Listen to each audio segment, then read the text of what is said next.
for giving my essay this prize. It's nice to get a prize. I haven't been getting too many prizes at the university where I work lately, so it's nice to be recognized. I think Bob will talk a little bit about that later on. I don't like podiums too much, so I'm going to kind of wander around a little bit as I talk. As Bob said, I want to link I want to follow up on the essay linking my experience in South Africa from 1991 to 2002 with my years of incarceration in the federal and state prison system in California from 2002 to 2009. And basically I'm talking about, since the theme here is the criminalization of the poor, I think that mass incarceration is kind of a subset, one of the most sort of violent and vibrant forms of the criminalization of the poor. And I think today we see that mass incarceration in the United States is in crisis. And it's in crisis largely because a lot of people have done a lot of work to expose the horrific process that's gone on in the last 3 decades, which has ended up in 2.2 million people in prisons and jails across this country. And the crisis is now being recognized in circles where we wouldn't expect it to be recognized. The New York Times is writing editorials about this. The National Academy of Sciences, as we heard last night, has published a massive report saying how horrible the criminal justice and prison systems are. We have organizations which kept quiet on this for a long time, ACLU, NAACP, and so forth, have become more and more outspoken. I'm not sure that all the people that I used to walk the yard with at High Desert State Prison are aware that there's a crisis or that it's impacting them, but nonetheless, things are moving. We are in a slightly different terrain than certainly we were 5 years ago in terms of this situation. So what? And things have gotten so extreme that we even now have the right-wingers coming out against mass incarceration. We have our old friend Newt Gingrich and Grover Norquist, people like that forming this Right on Crime organization. If you go to the Right on Crime website, you'll see Newt Gingrich saying the following: "There is an urgent need to address the astronomical growth in the prison population, with its huge cost in dollars and lost human potential. The criminal justice system is broken, and conservatives must lead the way in fixing it." All right, I'm looking. Are there any conservatives here that can lead us out of this? But some people who have been working on mass incarceration are getting very excited by these developments, and they're talking about the consolidation of a left-right coalition to bring down mass incarceration.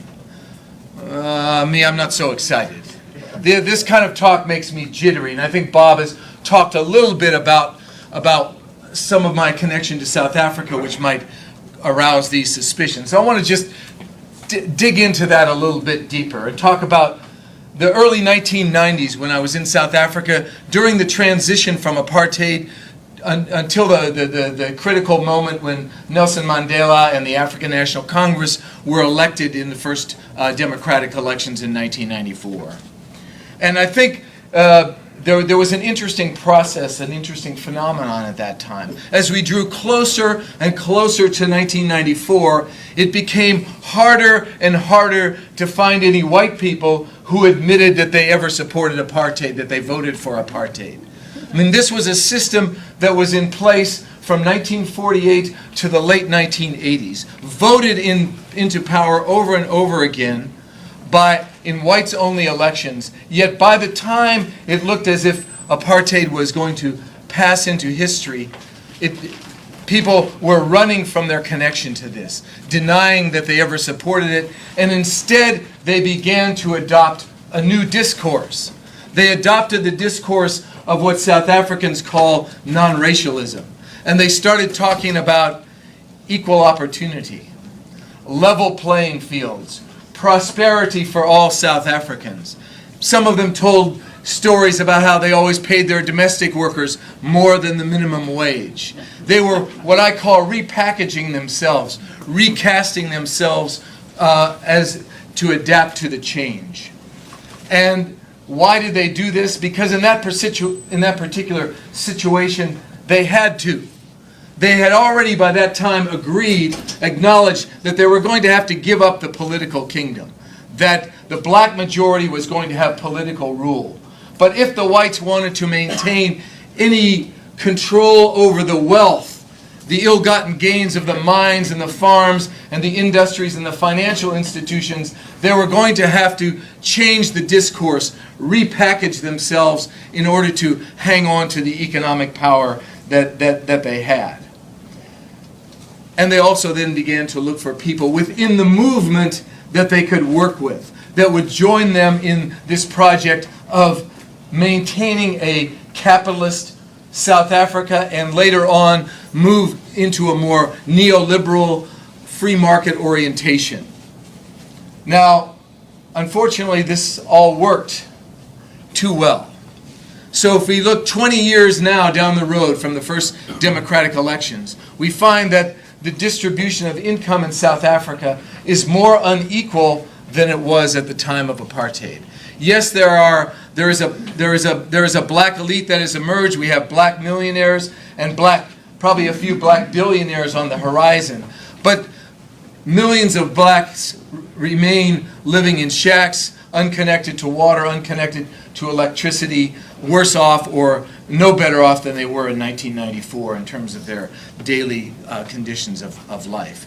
And for those of us who look at criminal justice, a staggering statistic is that there are 60% more people in prisons in South Africa today than there were in 1995. And the most staggering statistic of all is that in 1995, there were 400 people doing life sentences in South Africa, and today there are more than 11,000. So South Africa's neoliberalism has also included its own model of mass incarceration. So that kind of repackaging, that kind of reinventing yourselves in order to maintain power is what I'm concerned about when I hear about left and right coalitions and when I start to hear different discourse from the people that have been driving this thing all along, whether it's the politicians, the corrections officials, the prison guards union, or the private prison corporations that make money off this system. So I want to talk a little bit about why this repackaging is happening and what are a couple of the forms that it takes. And I'm not by any means trying to say that there's been no significant work, that there haven't been important changes around prison closures, around resisting further expansion of prisons and jails. There's a whole range of success stories, some of the most powerful ones right here in New York. But I think people who are active in this would agree that even with those changes, there's still a lot more work to be done, and we have to be careful about what alliances look like, etc. So I think there's two main reasons why we're seeing a repackaging of mass incarceration now. The first one is the most obvious one that people seem to like to talk about the most, and that is that it's kind of irrational. It's expensive. It's not. It's draining too much of state and local budgets, and surely within the confines of the right on crime folks and even the sort of free market loving Democrats, there's more effective ways to achieve the same kind of goals, the same kind of what I would call criminalization of the poor. But I think there's a second reason this is happening, which is actually more important politically for people who think strategically, and I think that Newt Gingrich does think strategically, even though I probably wouldn't agree with much of his strategy, nonetheless. And that is that mass incarceration is becoming a flashpoint. It's becoming a site of significant resistance on many levels. I think we've seen and mass incarceration and the criminal justice system as a whole. So if we look at the responses for example, to the killings of Trayvon Martin and Oscar Grant and Sean Bell, we're seeing massive responses against the injustice of the criminal justice system. We're seeing campaigns against against solitary confinement, against mandatory minimums, against crack cocaine laws, and we're seeing and against stop and frisk and all kinds of police violence. These are largely being led from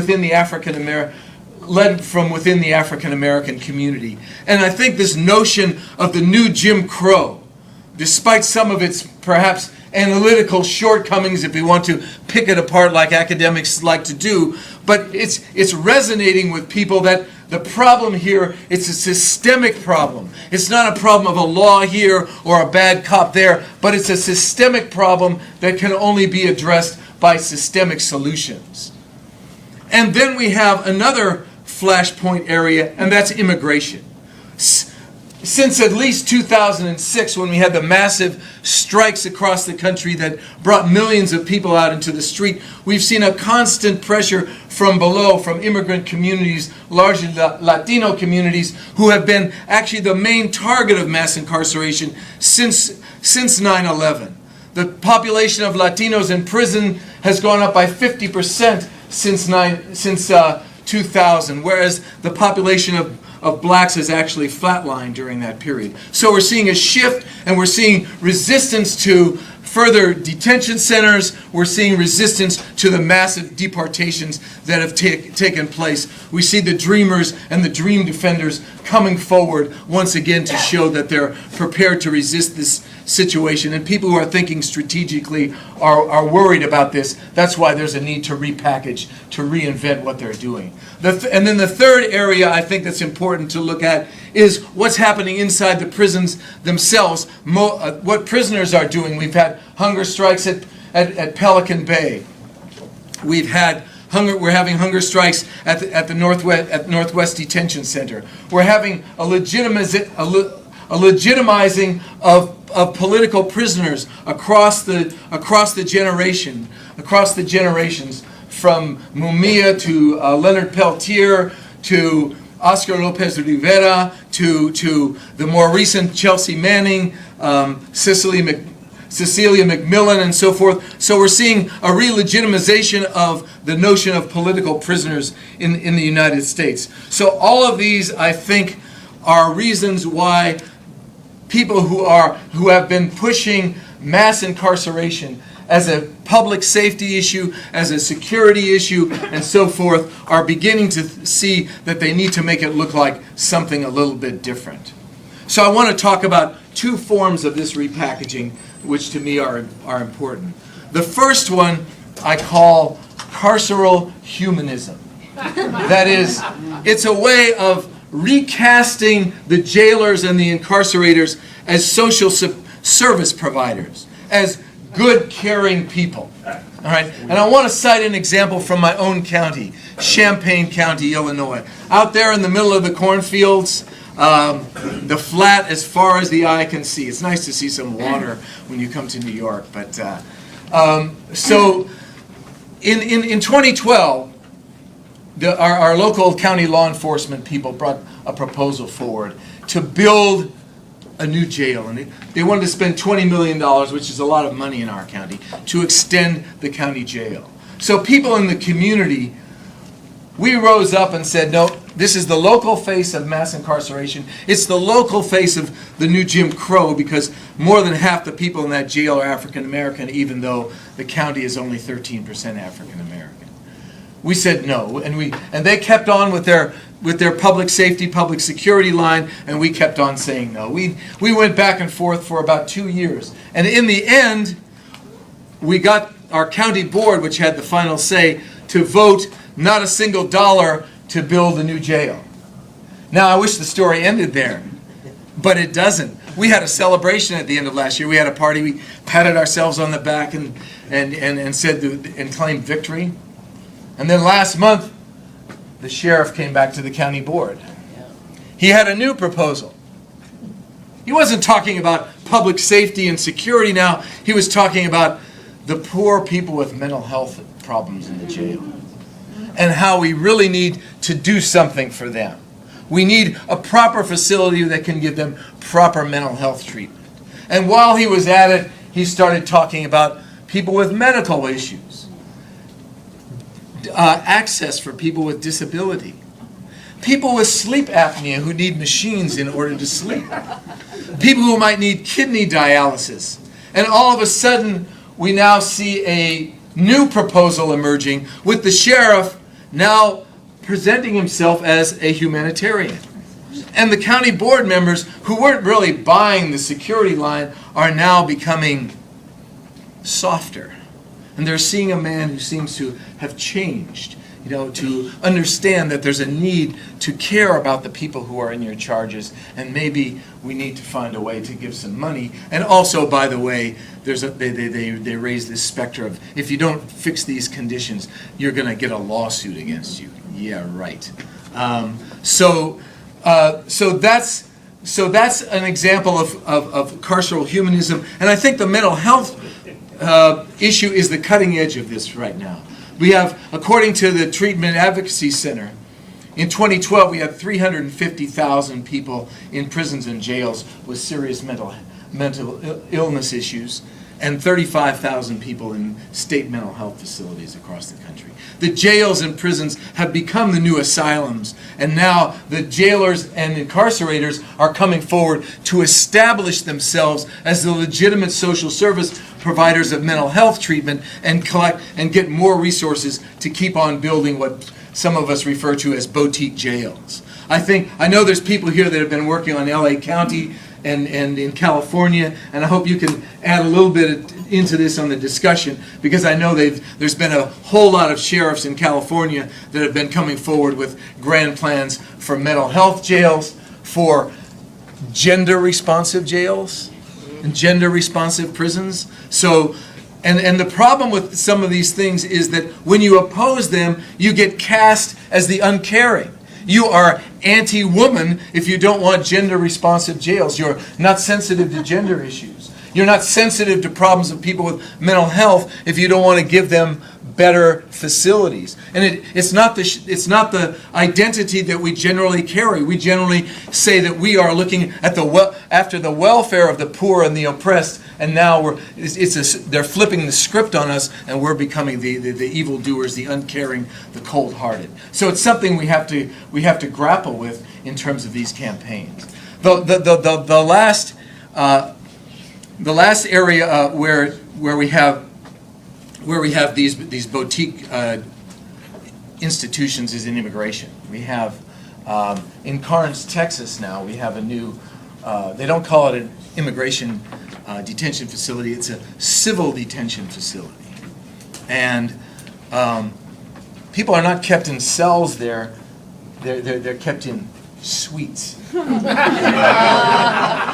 they don't have guards, they don't have correctional officers, they have residential advisors. So it's a kind and gentle place for immigrants to sit while they wait months and months and months to find out if they're going to be deported or not. So this repackaging I'm waiting for, instead of Lock Up Raw and Lock Up Wyoming, maybe we're going to start seeing like infomercials and programs about all the wonderful things that are happening to people inside of our jails and prisons. The counter-propaganda that we have to deal with.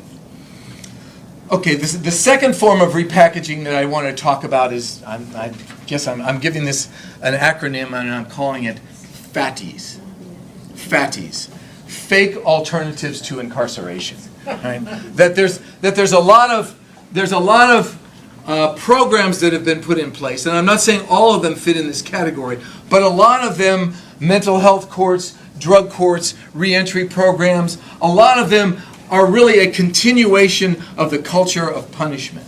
That people, they're not operating under any different kind of ethos. We're not changing the philosophy that's there. We're continuing to treat people as second-class human beings because they're caught up in the criminal justice system, and we're not really providing them with opportunities and resources that give them an opportunity to succeed. And a lot of people who are in these programs say that they're really a setup to get them put back. And I want to talk about one which I have a lot of experience with, and that is electronic monitoring.